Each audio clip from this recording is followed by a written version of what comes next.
আমি মরে যাওয়ার পর আমি স্বর্গে এসেছি মাত্র 3 দিন হলো, আর এখানে আমি ভালোই আছি। কিন্তু এখানকার জল এতই ঠান্ডা যে আমি 3 দিন ধরে স্নান করিনি। গা দিয়ে কেমন গোবর পচা গন্ধ বেরোচ্ছে, চুলটাও কেমন পাট শাকের মতো হয়ে গেছে। আমার স্বর্গের খাওয়া দাওয়া কিন্তু ভীষণ পছন্দ, যাই খাই তাই অমৃতর মতো লাগে। কিন্তু আমার বেস্ট ফ্রেন্ডের জন্য খুবই মন খারাপ হচ্ছিল, আর যখনই আমি মরতে তাকাই আমি দেখি সে আনন্দের সঙ্গে ফুচকা খাচ্ছে আর বলছে কাকু বেশি করে ঝাল দাও।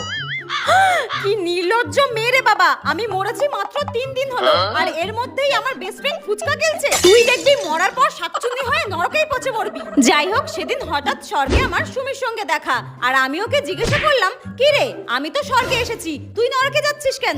উত্তরে সে আমাকে বলল, আরে বেঁচে থাকাকালীন আমি 10টা ছেলের সঙ্গে প্রেম করতাম আর একটাকেও আমি বিয়ে করিনি, তো আমি নরকে যাব না তো কি স্বর্গে যাব? ও আচ্ছা আচ্ছা, ঠিক আছে, তুই নরকেই যা, নরকেই যা। ঠিক হয়েছে, এত ছেলের জীবন নষ্ট করেছিস, এবার গরম তেলে ফুটবি যা। আর আমি তো সেজে গুজে